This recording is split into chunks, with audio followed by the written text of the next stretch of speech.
মধুর সমস্যায় কোচ নির্বাচনে বাফুফে। একের পর এক আমরা হাই প্রোফাইলের কোচের নাম শুনতে পাইতেছি। আর আমাদের সাইফুল ভাই টিটু বলতেছে ভিন্ন কথা। সে এখন বলতেছে না, এশিয়ায় কাজ করার অভিজ্ঞতার কোচ লাগবে। আরে ভাই ভালো কথা, আপনার এশিয়ায় কাজ করার অভিজ্ঞতার কোচ লাগবে, কিন্তু আমার কথা হচ্ছে এটা, বা সাধারণ মানুষের প্রশ্ন হচ্ছে এটা, আপনি যদি এশিয়ায় কাজ করার কোচই তাহলে আপনি কেন যখন কোচাররা মানে সিভি জমা দিল এর আগে বিজ্ঞপ্তি দিয়ে বললেন না কেন ভাই যে এশিয়া যারা কাজ করেছে তারাই শুধুমাত্র বাংলাদেশ কোচার হওয়ার জন্য আবেদন করবেন, তা না হলে কিন্তু আপনাদের যে সিভি বাতিল হিসাবে গণ্য করা হইব। মানে আপনি এতদিন পরে আইসা আমরা যখন দেখতেছি একের পর এক আমাদের হাই প্রোফাইল কোথার আসতেছে, নাম শুনতে পাইতেছি, আর আপনি এখন ভিন্ন সুর গাইতেছেন। মানে আপনার উদ্দেশ্যটা কি ভাই?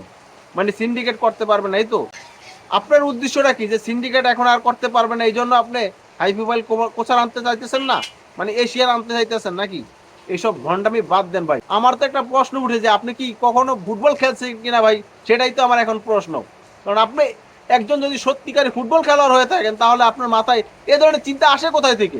বিশ্বের অনেক নজির বিহীর আছে যারা কোচিংই করেনি, ভবিষ্যতে সেই দলকে শেষ 16তে নিয়ে গেছে, বিশ্বকাপে জিতিয়েছে, আর আপনি এসে বলতেছেন না এশিয়ায় কাজ করার অভিজ্ঞতা লাগবে, খাপ খাওয়াতে হবে। কেন খাপ খাওয়াতে হবে? সেটা তার ব্যক্তিগত ব্যাপার, সে কিভাবে প্লেয়ার তাদের খাপ খাওয়াবে, তাই না? এখন প্লেয়াররা কি ছোট বাচ্চা, মানে তারা কিছু জানে না, তাদেরকে শিখাইতে হবে হাতে কলমে? হ্যাঁ, আমি তো বুঝতে পারতেছি না ভাই। মানে সিন্ডিকেট আমাদের ফুটবল থেকে যাইব না।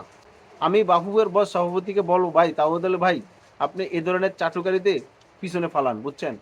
এরা আপনাকে ক্ষতি করতে চাইতেছে, মানে ফুটবলকে ধ্বংস করতে চাইতেছে। সরি, আমার কথায় অনেকে কষ্ট পাইতে পারেন, তবে আমি এইভাবে কথা বলতে চাই না, কিন্তু আমার খুবই কষ্ট লাগতেছে যে এতদিন পরে এসে বলতেছে এশিয়ায় কাজ করার অভিজ্ঞতা কোচ চাইতেছে। কেন রে ভাই? যেখানে আমাদের আর্থিক সমস্যার সমাধান হয়ে যাইতেছে, কোচারদের সমস্যা, সবকিছু সমস্যা শেষ, এখন আপনি এসে বলতেছেন এই ধরনের কথা। মানে এর লক্ষ্যটা কি, মানে এর উদ্দেশ্যটা কি? আমি এটা কিছু বুঝতে পারতেছি না।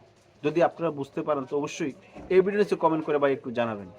তবে একটা কথা মনে রাখবেন, যদি আমরা বিশ্বমানের প্রচার এখন না পাই তাহলে কিন্তু আমরা সর্বোচ্চ চেষ্টাটা করবো, মানে মাঠও নামতে প্রস্তুত আছি, এটা মাথায় রাখবেন। কারণ এখন আমাদের দলে আছে হামজা চৌধুরী, সমীর সমীর মতো খেলোয়াড়রা। এই খেলোয়াড়দের যদি আমরা এখন কিছু না করতে পারি, উপরে ফুটবলকে জাগিয়ে না নিতে পারি, তাহলে কিন্তু ভবিষ্যৎ কিন্তু অন্ধকার। কারণ এখন যদি একটা হাই প্রোফাইল প্রচার পাই, আর যেই প্লেয়ারগুলো আছে তাদেরকে যদি ভালোভাবে রিড করা যায়, তাহলে কিন্তু আমাদের ফুটবল কালচারটাই চেঞ্জ হয়ে যাবে।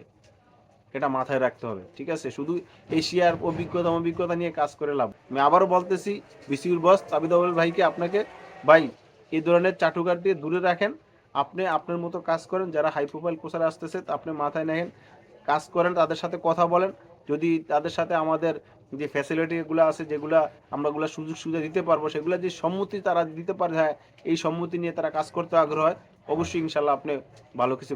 আবিদুল ভাই, আপনার দিকে পুরো ফুটবল দর্শকরা তাকিয়েছে, কারণ সবাইকে একটু আশা দেখতেছে ফুটবল নিয়ে। আপনি এই আশাটা নিরাশ করবেন না, আপনার কাছে রিকোয়েস্ট করতেছি, আপনি সঠিক সিদ্ধান্তটাই নেবেন। এটা গোটা বাংলার মানুষের ফুটবল দর্শকরা এটা আশা করে।